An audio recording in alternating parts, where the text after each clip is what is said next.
My name is Crystal, and I am starting therapy. Today is the 12th of April, 2021. It's a Monday night. And I'm wearing my art thing.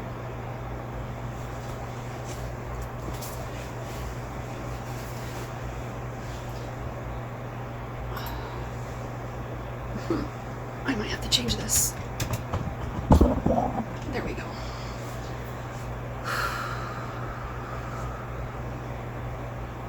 My carpal tunnel has been bothering me a lot. It goes all the way from here into here. I'm gonna turn off the fan. Might be easier to hear. Hello. Hello. How's it going? All right, how are you? Good. Let me do this survey thing real quick. Okay. No changes, I'm assuming. Nope.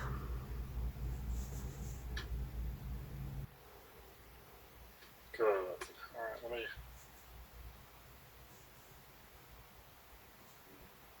Just 1 second. It logged out, so it's coming back on. Okay. I hate our program for work because if it sits idle for any amount of time, it logs everything out. I have programs like that too. Yeah. It's probably like a security measure. Mm-hmm. They can change that. They just choose not to. I know. Okay. So I'm here now, so let me... Okay, all set.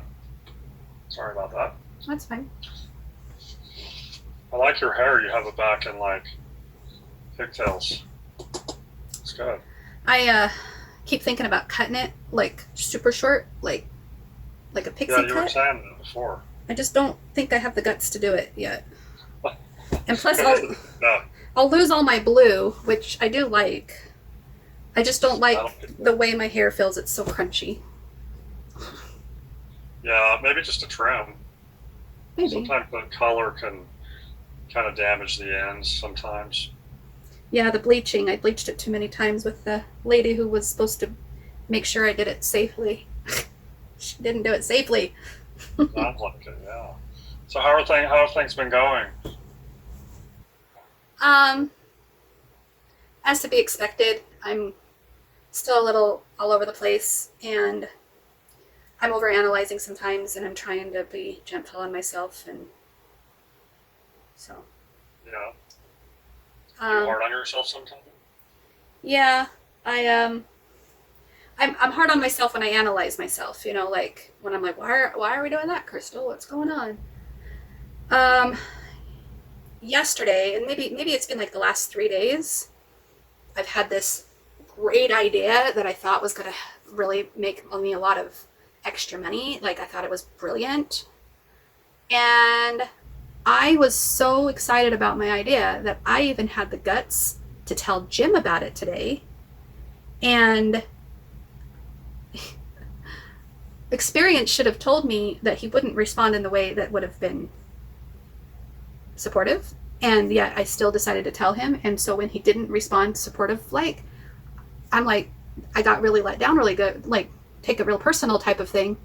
And then the longer I've been sitting with it today, I just realized that it sounds like I'm kind of having like a grandiose experience, thinking that my ideas are so great and stuff, you know? And so I'm trying not to like analyze myself too hard. You're questioning yourself. Yeah. And I don't know if it's because Jim's reaction wasn't the greatest or because I started off with the idea and I'm starting to second guess, and like I want to kind of bring myself down a notch to something more realistic, because I do kind of recognize that I do get grandiose sometimes, but that's just me analyzing it from another perspective, you know.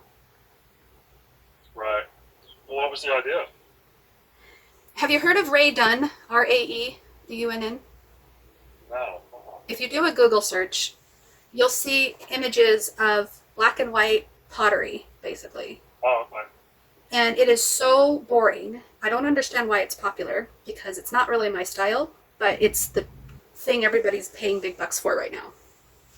And there's collectible things, there's things that are, super expensive, or there's things that are highly sought after, seasonal only, and basically the whole farmhouse style is really popular for home decor.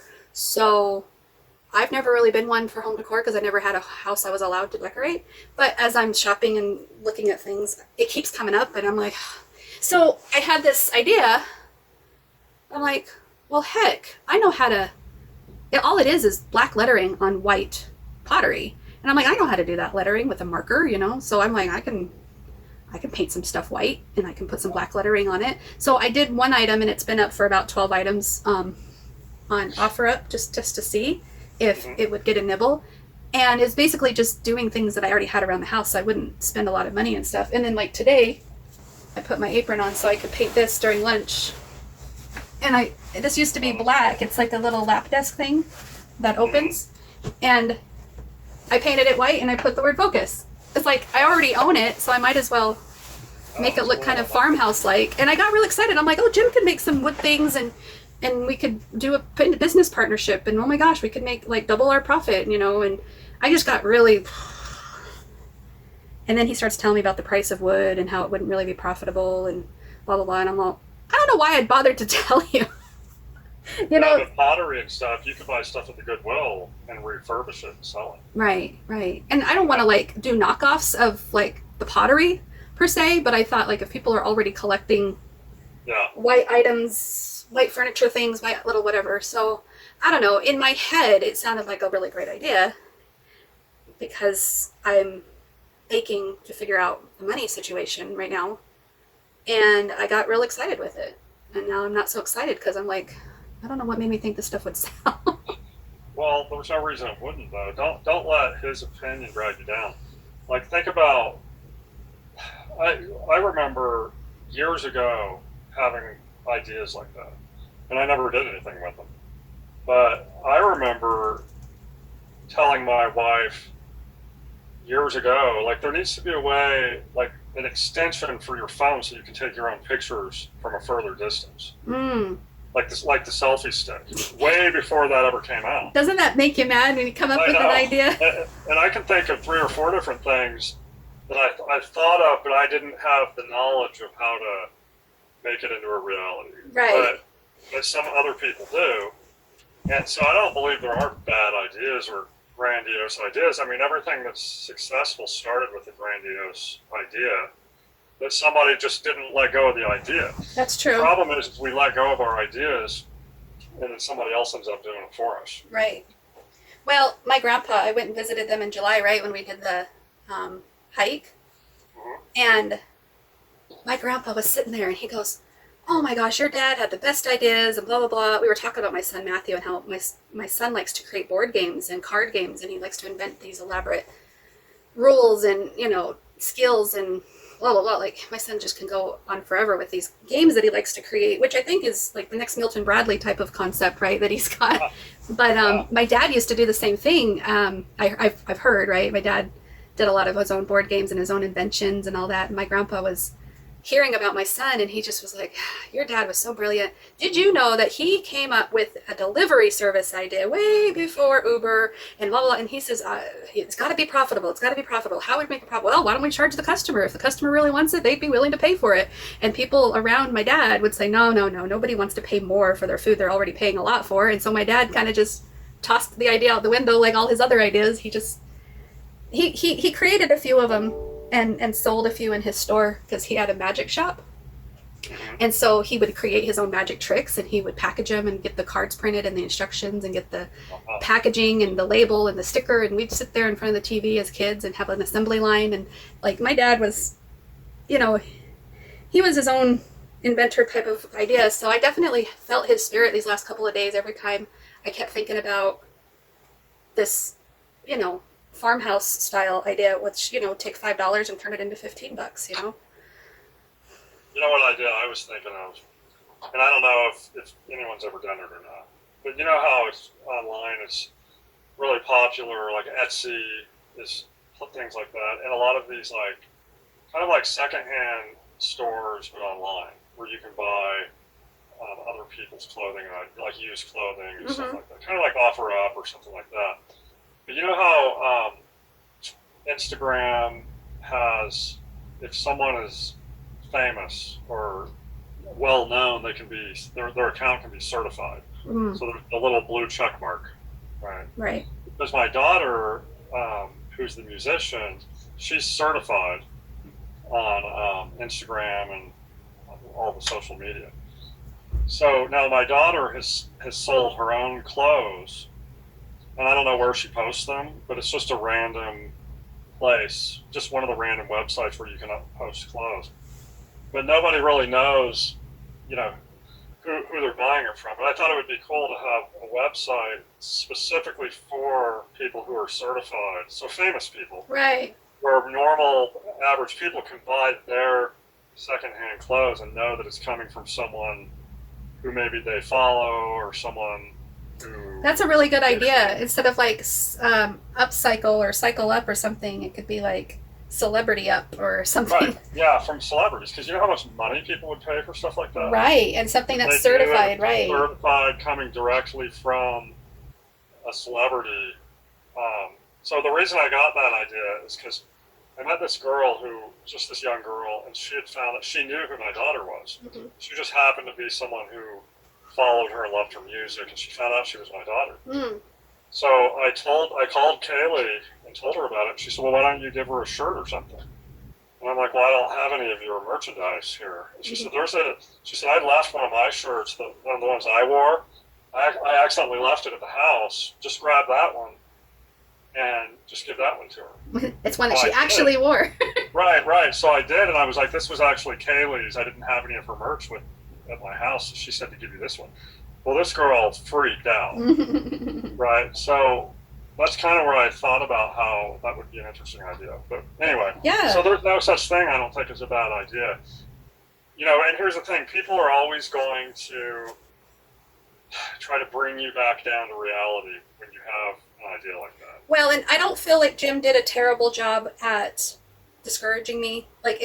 Okay, because in the past I would be super, super sensitive about bringing him an idea, and he's learned that he's got to be more encouraging. So as soon as he said something about the price of wood, I'm like, okay, never mind. I'm going to let you go. I just instantly started cutting him off.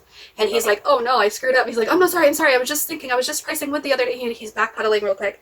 And I says, no, it's fine. You're right. Because buying anything brand new is kind of dumb. If you're going to try to make some money, maybe we could just find something at the thrift store or something and make money that way. And he's like, see, there's an idea. That'd probably work. You buy something for $1 or $5 or something and then turn it into what you're saying, and it's already built, really. And so I'm like, okay, so yeah.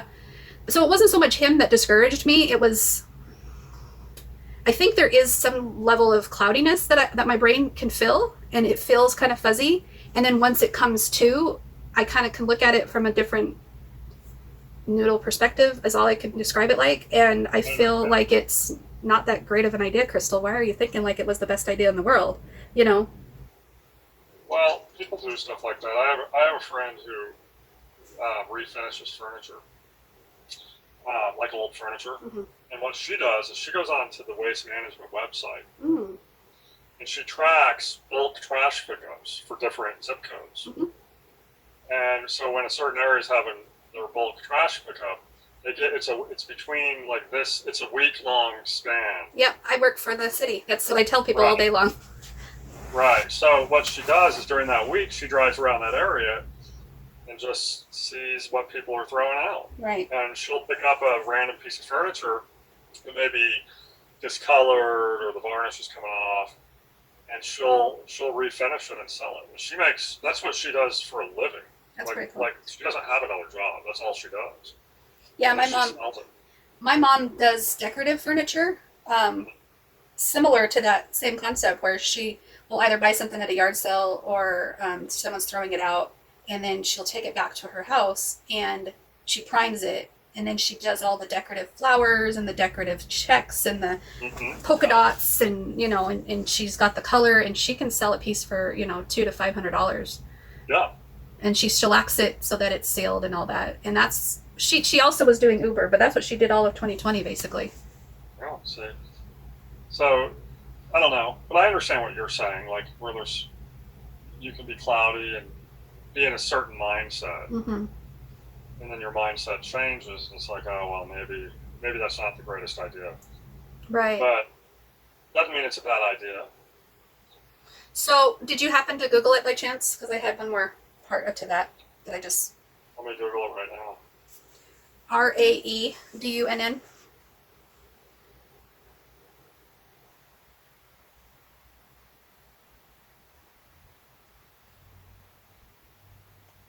Oh yeah, I see what you're talking about. Simple, right? Like stuff for kitchens and It's pretty much like just... spice stuff and sugar jars. Yeah, it's really just kitchen mostly, sometimes living room stuff. Oh, Yeah. So, one last idea that I had, that I told my daughter, because she likes to make miniature items out of clay. And I'm like, oh my gosh, Brooklyn, you should totally make miniature Ray Dunn stuff for people's little miniature doll houses. Ooh, that's a good idea. Because then, and she's like, well, I don't know how to do the lettering, Mom. And I'm like, give it to me. I'll do the lettering. Just make it out of the white clay. And we got this thing. You know, people pay money for that. Put it up on an Etsy thing or something. Wow. They even have black pottery with white letters. It's just so simple, isn't it? And I think that's what makes me mad, is knowing how much my mom is putting work into this colorful stuff and how popular this black and white thing is right now. And I'm not really interested in it. I don't really want a farmhouse look in any of my decor. But They don't even have very good handwriting. right, it's purposely supposed to look sloppy like that. So it's just funny. So Well, whoever started this, probably Ray Dunn. probably Ray Dunn. You know, somebody was like, "Oh, that's a stupid idea. That's not going to work." Right. But you don't know. Like, you just never know. Like, anything is possible in today's age. Right. So Really. yeah, I guess I was just kind of in this. I'm not going to go out and buy stuff to sell, to create and sell. I'm going to try to just do little things that I already have, and then see if my idea is even worth investing into anything. Because I don't really have the money to invest. But Well, what do you have to lose? I mean, right. you have to try it if you have spare time and you've got some stuff. Just see. All right, so I want to update you on. I interviewed for the promotion at work on Friday. Oh, good. And I thought it went okay until they told me at the end that there's going to be a second interview with the manager and the director. And if they like me, it's up between me and two other people within my department. And I really do feel like the questions were designed for me, because everything they asked me was stuff I already do. So I already had examples, I already knew what to say, already knew, like, everything came off so naturally. I've never been more naturally fitted for a job than this one. Wow. And so if they don't give it to me, then that's because they're tired of me taking the initiative and they want to give it to someone that they can manipulate or probably micromanage a little better. And I'm not really good at being micromanaged. I always take initiative and just kind of roll with my own idea. And so this was a position that wasn't even out there, and I kind of created it by doing the job. So I stood up and I did things that needed to be done, and now they're creating a job for it. And last year they told me they were going to create this job for what I was doing, which made it sound like they were creating the job for me. But I'm trying to like bring myself down just a little bit and go, well, maybe they just don't want me being on my own as much as I am. You know, so I need to at least see if they're and then they said something about attendance would play a factor in who they would choose, because they need someone that's reliable, which I felt like was kind of a dig to my calling out so much lately. I called out that whole week that I was moving out last month, and I've called out a couple times since then because it's been an emotional month. And then I've also got my FMLA for my knee and all the appointments that I've had. So I have called out quite a bit in the last 2 months or a month and a half. And I don't feel like that's fair that they said that right there at the end. Like, come on, you guys know my situation. Why would you? But maybe they had to say that to everybody, and maybe the other people that are interviewing aren't the best at their attendance either. You never know. You gotta try not to read into it. Yes. I mean, it's it's nice just to be considered. Yeah.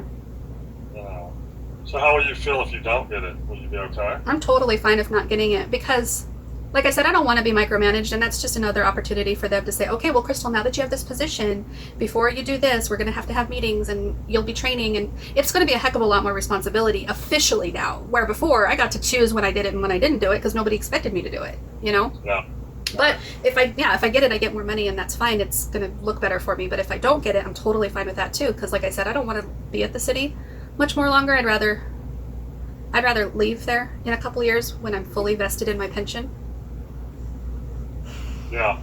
So, and you don't have much longer before you're fully vested, do you? Right. Because right now, if I left, I would only get what I've put into it. But if I stay there for 10 years, then the city matches dollar for dollar what I invested.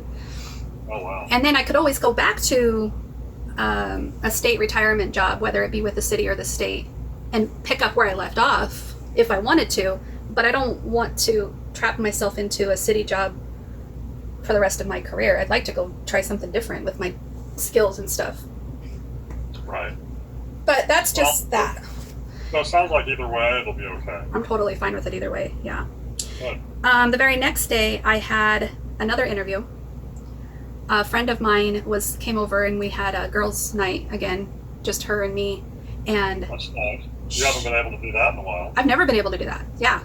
So she did it 2 Mondays in a row, last Monday and the Monday before.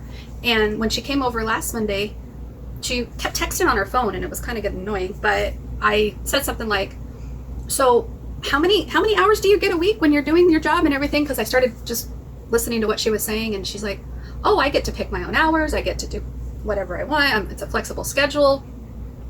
This is how much I make." And this, I'm like, wait, hold on. Maybe I should do that. So she got me hooked up with her boss, and I got an interview on Saturday, and I got hired on the spot. Wow. And it's a contract position, so I have to pay 20% of whatever I make back to the agency.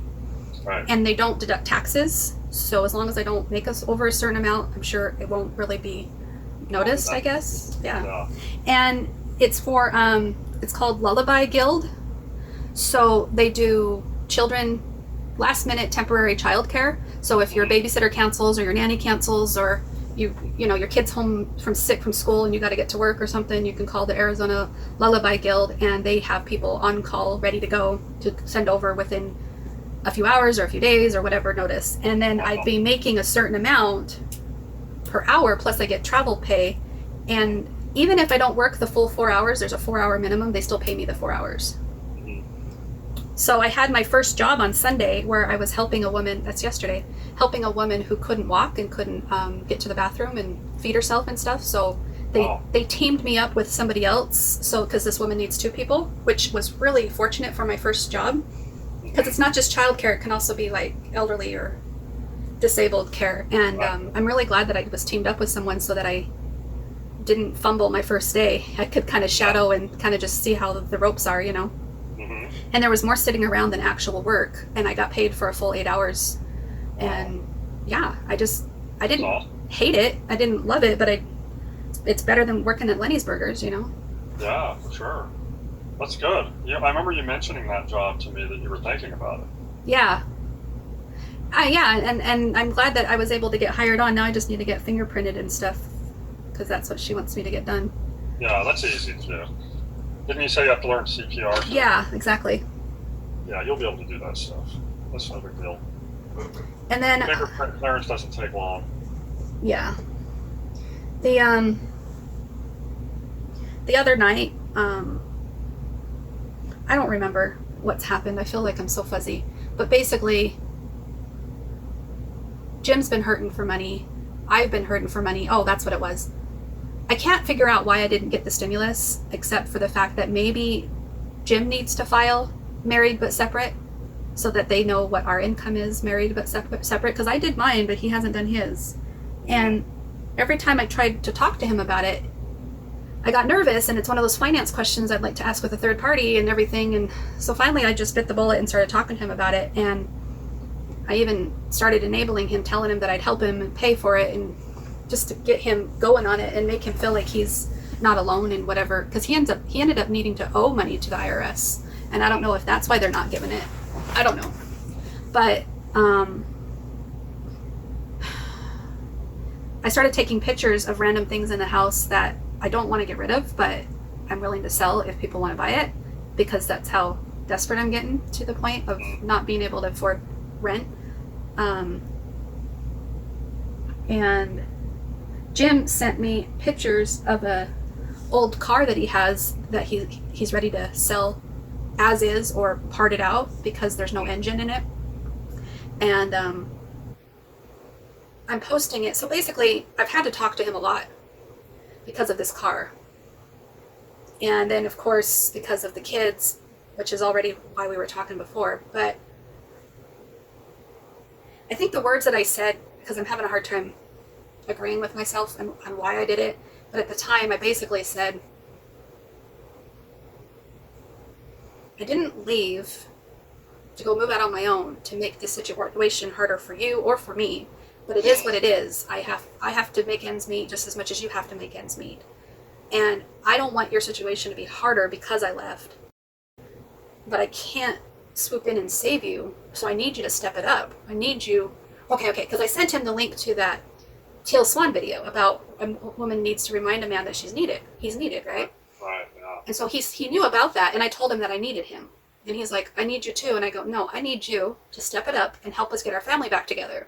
Even though that's not really where my head's at, I needed him to see that he needs to stop feeling sorry for himself and basically letting everything go to crap, which is where his mind is at right now. So that's why he gave me the picture of the car parts and the things, and because he recognizes that I'm not trying to make our situation harder. We can probably collaborate on this. And so people have been contacting me nonstop about which parts are available and blah, blah, blah. But do you feel like he's just waiting it out, hoping you're going to come back, and so he's not really doing anything to help himself financially? I think he thinks he's doing everything in his power to get me back. I think he thinks that he's doing all the things I've asked him to do. I think he thinks that he's doing everything he can financially for work, blah, blah, blah. He thinks so highly of his efforts that he doesn't see anything missing or wrong. And so he gets real touchy and annoyed if I point anything out to him. I said something this morning because I thought he would be at work this morning.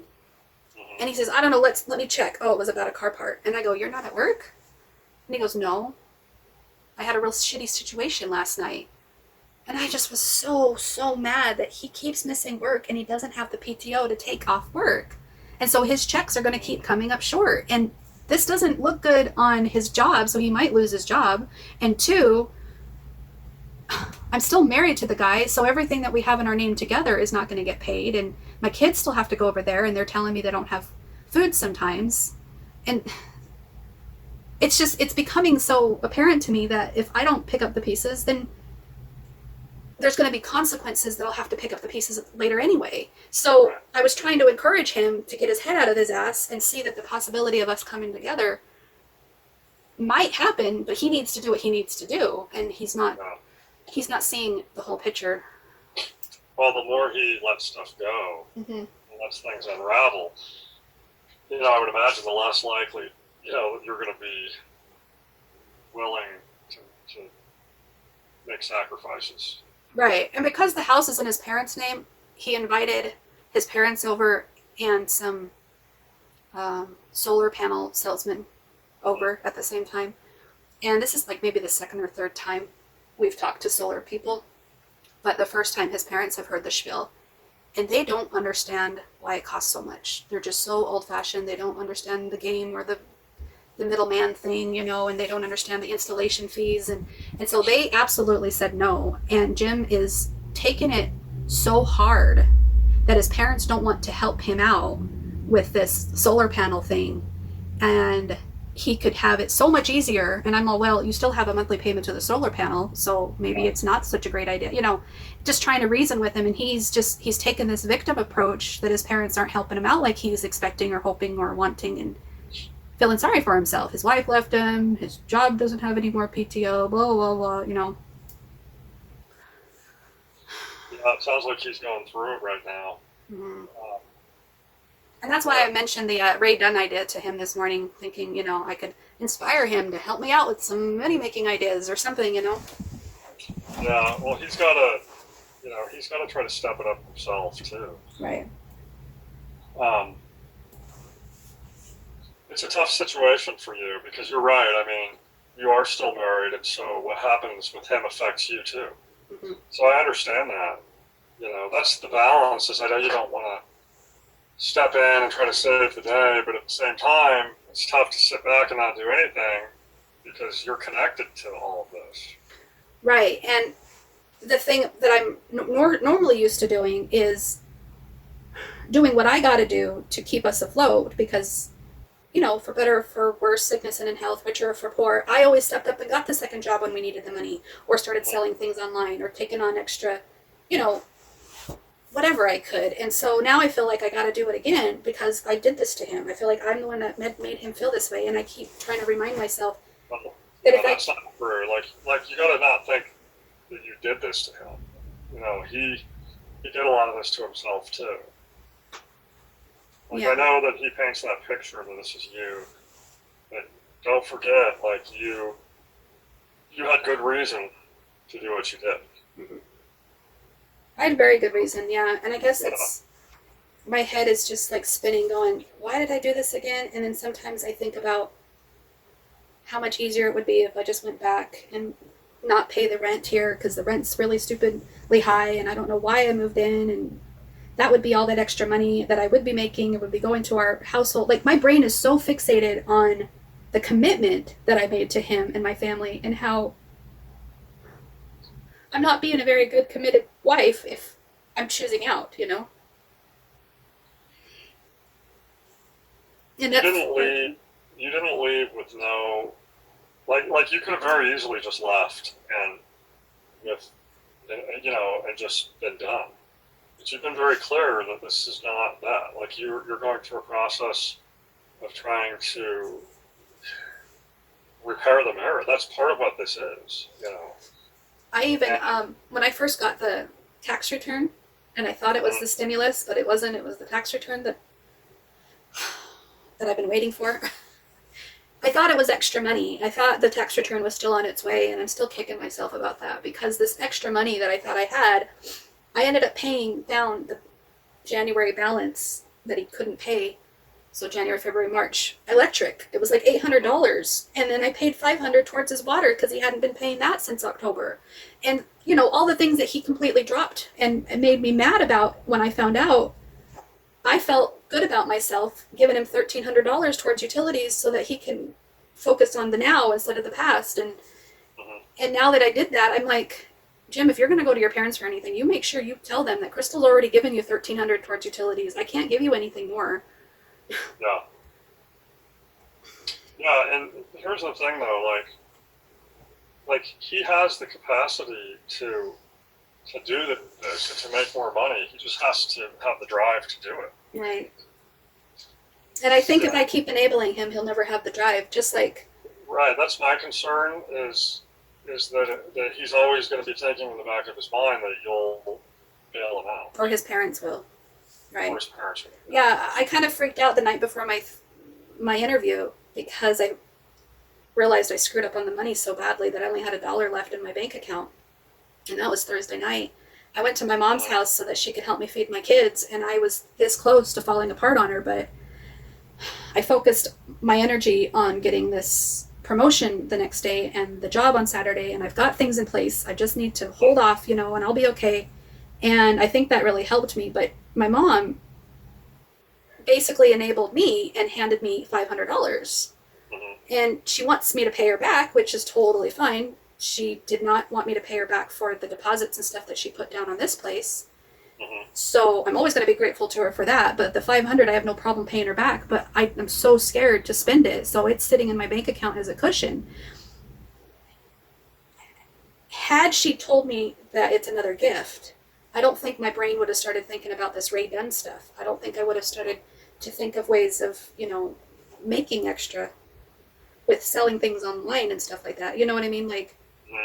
And that's where Jim needs to get to, where people hold his feet to the fire and say, okay, I'm gonna give you this right now, but you need to pay me back. Yeah. Or you need to figure this out, Jim. You could do it, and that's where. Yeah, I mean, like you. Now, let me ask you this. Like, I know your reign is higher than you want it to be. Hmm.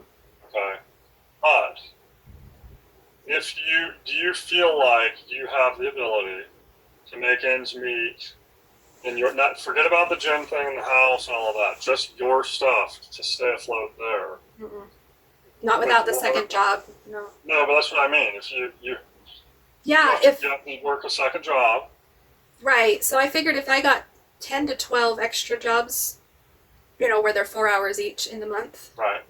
so that's like 3 a week, then that should get me right where I feel comfortable with electric, rent, car insurance,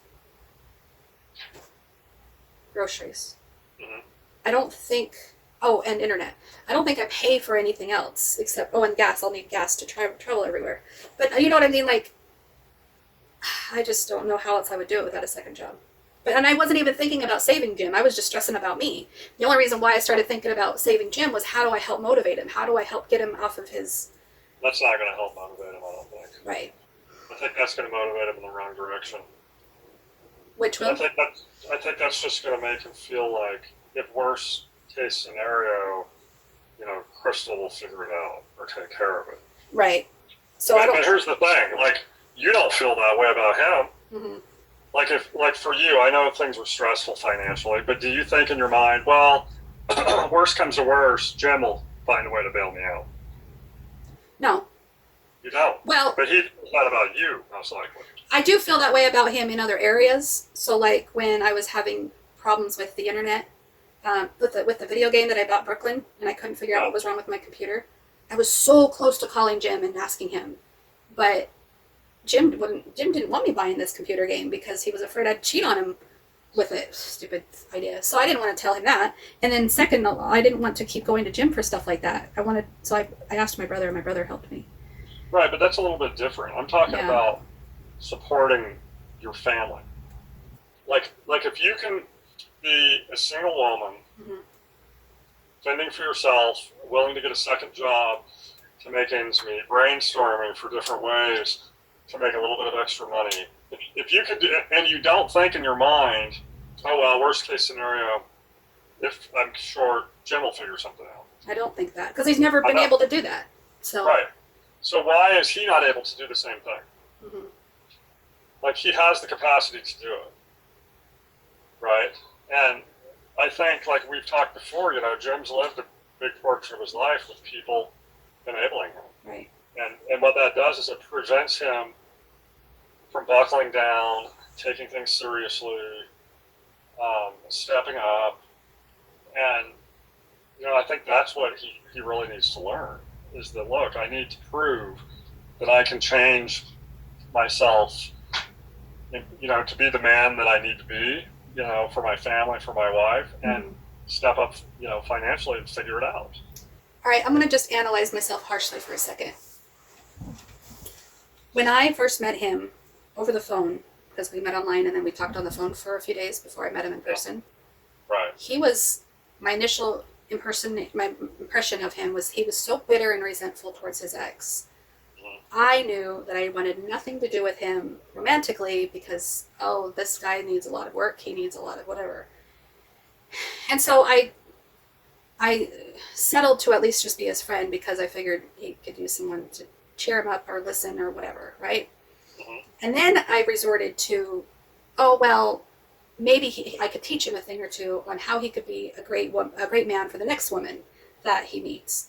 And so I would talk to him and cheer him up and ask him questions and give him pointers and all this stuff. And then one thing just kept going to, now I'm the next woman that he needs a lot of work. Right. And so I think about how I recognized his down mood and then I fell into this enabling role.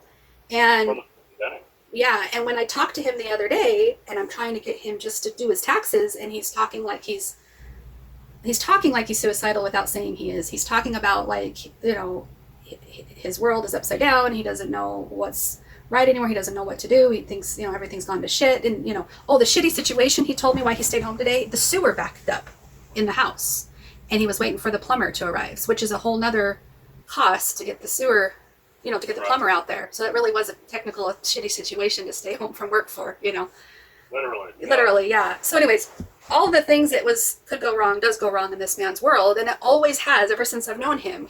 And I keep trying to tell him about the law of attraction. Well, of course, you keep thinking about something negative, more negative is going to keep happening. We got to start changing your thoughts around, dude. How are you going to get out of this if you're going to keep thinking more negative? So he's like, I know.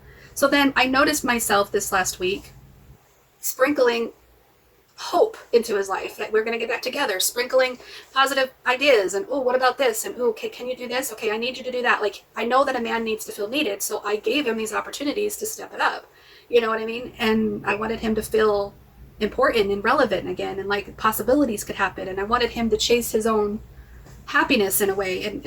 But you see how I kind of did the same thing now as I did 15 years ago. Like, I keep telling myself, ugh, and that's where I'm being harsh right now. Going, maybe like looking back on it,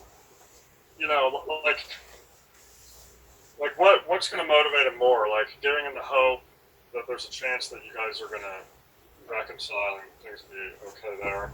We're telling him, look, if you don't get off your ass and get some drive and motivation, I'm never coming back. Yeah. Like you're making yourself very undesirable by dropping the ball. There's other ways. It's like the tough love, right? Like with an addict, like you can bail an addict out, say this is the last time, or you can say, look, if you don't get help, you'll never come and stay here again, or whatever. There's right. Two different kinds. Here's the thing, though. One kind that the enabling kind does a lot to help you and make you feel better. Uh-huh.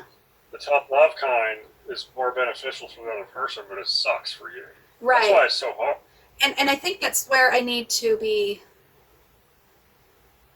more firm. But what I notice about him is he's the fine fuck you type. So if I say something stern or anything, he doesn't flat out ask for anything. So he's not expecting it. He's feeling sorry for himself. He knows he's screwed up. He knows he's done wrong. And yet when I'm on the phone with him, he's woe is me. And so I tried giving him a line, fishing to give him something, and he's perks up a bit, and then he starts to, okay, yeah, I can do this, and I'm already doing that, and I'm already doing a lot, and I'm already, he's talking a good game, but he's not really doing, you know what I'm saying? So if I did say, buddy, you need to figure this out, this is undesirable, I don't want to come back to you, he'd be like, fine, don't come back. And then he'd completely, he'd stay stuck in his crap, because that's his prerogative. He doesn't want to. What I believe, just from knowing his personality type, mm-hmm. I believe that, like you said, he's not expecting me to feed him these little bits of hope. But I believe that subconsciously, he's trying to draw that out of you. Yeah. And sometimes that woe is me type of attitude, it's the same thing as when you lived there and you would trigger his jealousy. He knew exactly how to bring the fawning out of you just with a look. Mm-hmm.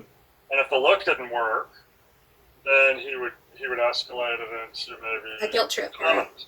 Yeah, a guilt trip or a comment. Mm-hmm. And then if that didn't work, then eventually it would become anger. Right. But he knew exactly how to draw out from you what he needs.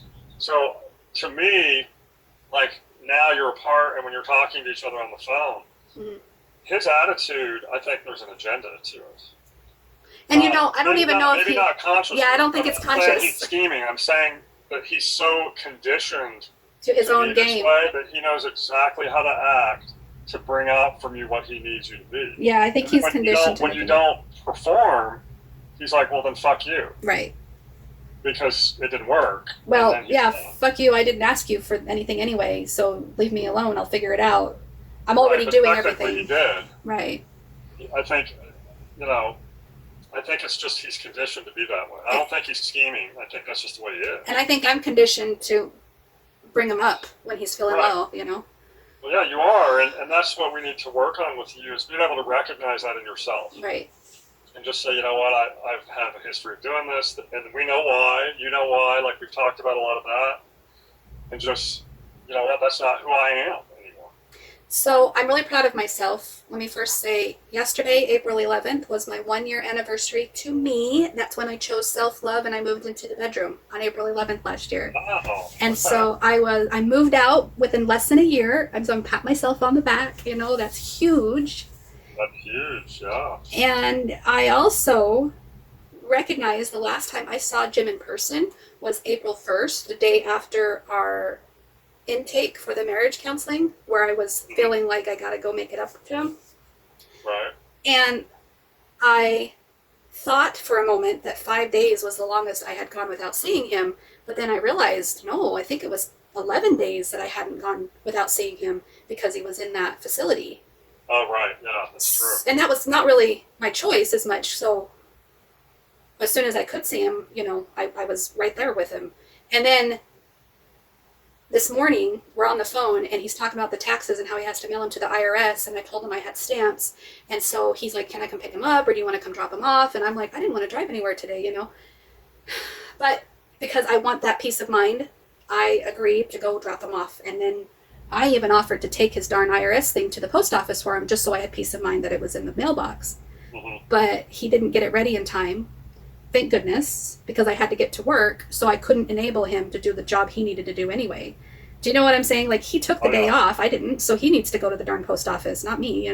Anyway, right. So I was proud of myself there. And then when I went to go drop off the stamps, he was expecting to see me, but I still hadn't seen him since April 1st. We've just been talking on the phone. So I dropped him in the mailbox, and I took off as quick as I could, because this has been 12 days now since I haven't seen him in person. I'm like, I don't want to break that. Yeah.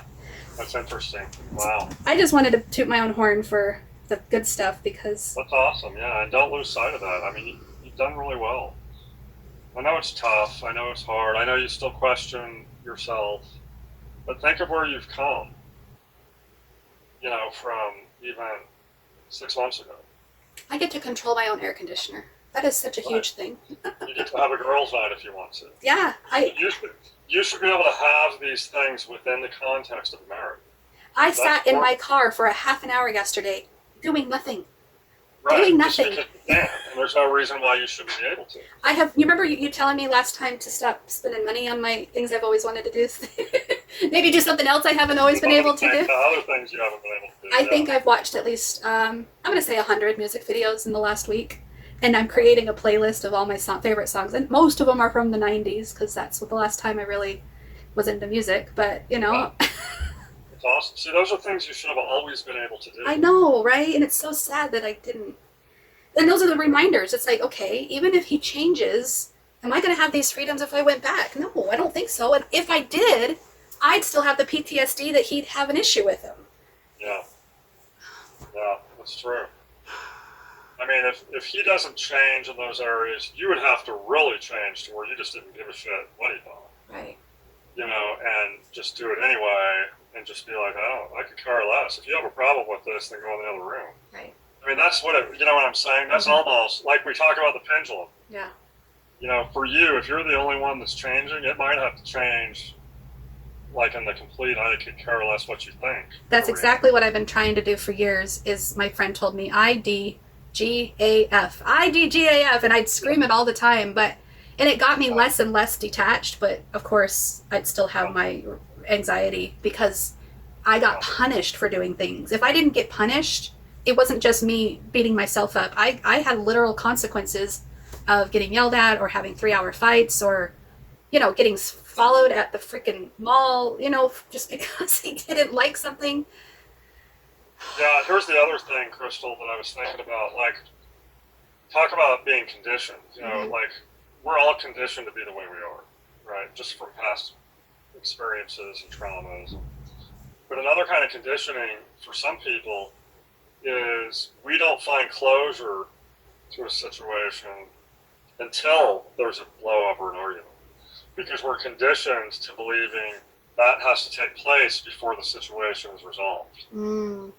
So if in our minds, if there's not a big blow up or an argument, the situation's not really resolved yet. And so you got to be, I don't know, I'm not saying you're that way, I'm just bringing it up because this sometimes happens to where if it doesn't end in an argument, it's very easy because we know what triggers have to be pushed to create an argument. Right. right? So sometimes in our mind, it's like, okay, let's just get this over with. So I'm going to push these buttons, get the argument over with, so I can get on with my life here. Because in our minds, it's not over till there's a blow up, right? So sometimes we're conditioned in that way as well.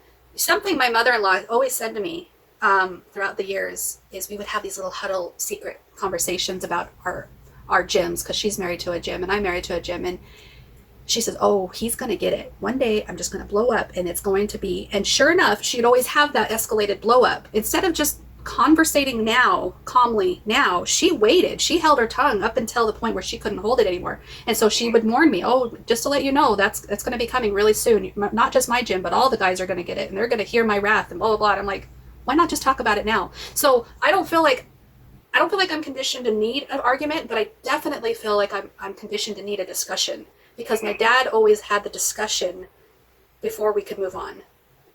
Well, there's nothing wrong with that. Right.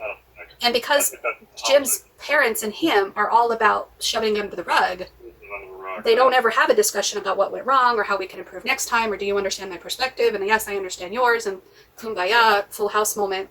I love you too. You're conditioned to avoid those things, and you're conditioned to engage in them. Right. And so when I would bring them up to him and he'd have this escalation every time, and I'd be like, come on, I just want a discussion. I could see now why I'm conditioned one way and he's conditioned another way. That actually makes a lot of sense. That makes a lot of sense. That makes a lot of sense. Breakthrough. So I wanted to tell you that so I'm switching my schedule up a little bit. What's your day off of work? Saturday, Sunday. Okay. So what time do you get off work? 5:30. Okay. So one day a week I have to close, which means I have to work until 8. So my last appointment would be at 7. The other days I'm going to be finishing at 4. So my last session will be at 4, but I'm also adding Fridays too. So what I'll do is I'll figure it out, because even if I know, like, we used to do 2 sessions in a row, maybe I can work that out. I'll figure it out. But this isn't. So I'm not starting it this week, but the following week. I'm transitioning to that. So we'll figure it out. Is it the 19th, 20th week? Yeah, because today's the 12th. So this week's just the normal week. And then next week, I'm opening my Friday, because I don't have any, because I usually would take Friday off. Well, my video cut out because it was longer than 33 minutes and 11 seconds. It cuts it off into 2 33-minute chunks. And yeah. I hate it when therapists change schedules. Drives me flipping bonkers. Makes me feel like I can't rely on them to just stay consistent. And plus, I don't know what I'm going to be expecting for my freaking therapy sessions now. Am I supposed to have 2? Am I only going to have 1? Am I going to have to go to a new therapist? Like, what's he going to do? Drop me? He better not. I don't think he would. I think he likes me. I think he likes me because I'm different than other patients. Katy Perry was live 32 minutes ago.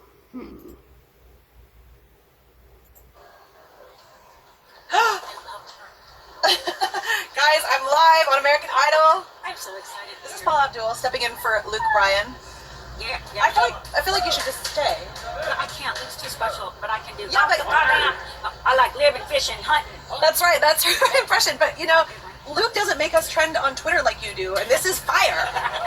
Right, Lionel? Listen, Luke has us all messed up because, the fact is all that hunting and fishing and all shucks, and we love you. I know we messed up. You know what I'm saying? He's doing all right. He's watching and texting us. It's But fun. I didn't get to meet him. I know. Are you watching? Because there's only 3 more contestants. This is commercial break. We're about to reveal. There's 1, 2, and then 1 more over here. There's only 3 more contestants left, and then we get to actually say 2. Tune in now. We're live, as you have noticed, because we have all said some crazy stuff. ABC, American Idol. I'm going to tune in once again on the other commercial break. I miss you. I love you. 40 seconds. Oh my gosh. I miss you. I love you. And I want to talk to you more. So let's do it again. Do we have a date? a date? Like, I think Katy Perry's so pretty. My Carrie friend sent me a TikTok. What is this? I don't want to be alone right now. Can you tell? Okay, crescent rolls. Okay, pop it, flip it, roll it, twist it, pop it. The ham, cheese. Okay, you're gonna roll it up like it's a. Cut it. What? Is that meat sushi? Did you just make mushi? Meat and cheese sushi? Got more meat than a damn Channing Tatum movie. Look at that. Oh, damn it. Ooh, okay. That cheese feels plastic as hell. How come the cheese has no fingerprints? How can you put fingerprints on cheese? Is that real? Damn, that's a thick-ass meat sushi. Looking like a damn meat and cheese burrito. Oh, damn. Look at the spiral like it's Gary from SpongeBob. You see that? I call that a meat and cheese snail. Look at these little meat and cheese Cinnabons. Oh, mushy, gushy. Looking like a damn meat and cheese Cinnabon. That's a machisabun. 3, 2, 1, machisabun.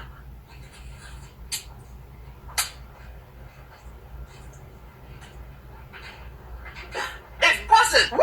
Okay, crescent rolls. Okay, pop it, flip it, roll it, twist it, pop it. I don't like how TikTok starts all over again, but maybe it's a good thing.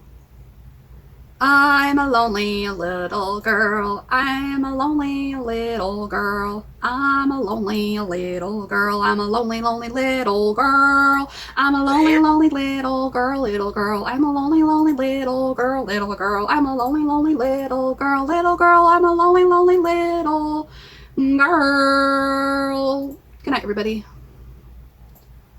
I'll be here all year. I'm a lonely little girl. I'm a lonely little girl. I'm a lonely little girl. It would have been nice if the customer service agent would have offered some sort of discount coupon for my next purchase. I shouldn't have to take time out of my day to make sure Amazon deliveries are getting to me timely. It should just be part of the service that we pay for as customers. I talked to somebody at an Amazon chat earlier and they wanted to know my feedback. Anyway, I'm gonna just cry for a minute. Talk to you later. Bye! I'm gonna go cry.